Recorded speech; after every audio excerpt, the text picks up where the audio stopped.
Bun găsit din nou! Dragii mei, astăzi vreau să vă vorbesc despre suma lui Gauss. Marele matematician german Carl Friedrich Gauss s-a născut în anul 1777 și a trăit până în anul 1855. El este considerat al treilea geniu matematic al omenirii după Arhimede și Newton. Încă din copilărie, el se gândea mereu la numere, reușind astfel să-i uimească pe cei din jurul lui.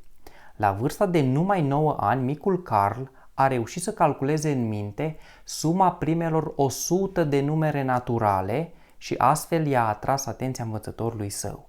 Cum a reușit acest lucru? O să vă explic în acest video. Gauss a calculat suma primelor 100 de numere naturale, sumă notată cu S mare indice 100, în felul următor. A grupat numerele în perechi astfel: primul număr cu ultimul, al doilea cu penultimul și așa mai departe, până când a ajuns la termenii din mijloc, adică 50 plus 51. Se observă faptul că fiecare pereche însumează 101, sunt 50 astfel de perechi, așadar o să avem ca rezultat 101 înmulțit cu 50, adică 5050. Folosind aceeași idee, putem calcula suma primelor n numere naturale nenule, sumă notată S indice n, numită suma lui Gauss. Am scris această sumă în două moduri diferite. Mai întâi, în mod crescător de la 1 până la n, iar mai apoi în mod descrescător de la n până la 1.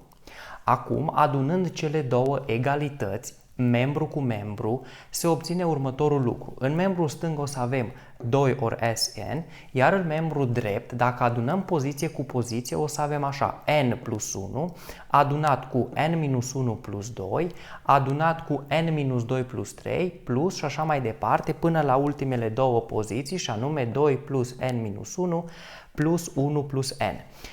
Pentru faptul că încă de la început aveam n termeni, înseamnă că o să avem n astfel de grupulețe, care se observă mai departe că fiecare însumează n plus 1. Așadar, o să obținem 2 ori Sn este egal cu n termen ori n plus 1, de unde ne conduce la faptul că Sn, adică suma primelor n numere naturale nenule, este n pe lângă n plus 1 supra 2.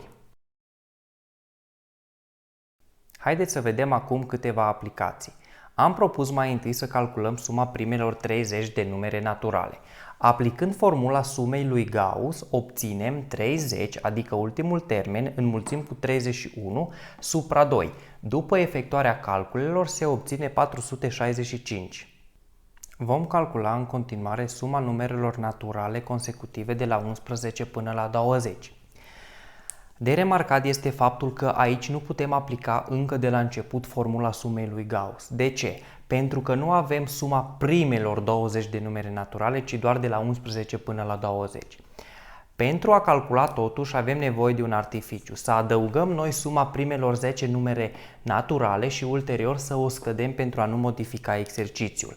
Acum se observă că se poate aplica S20, adică suma primelor 20 de numere naturale, minus S10, adică suma primelor 10 numere naturale, iar după efectuarea calculelor se obține 210 minus 55, adică 155. Acum ne oprim aici, dragii mei. Până data viitoare, nu uitați să dați like și subscribe la canalul meu de YouTube. Pe curând!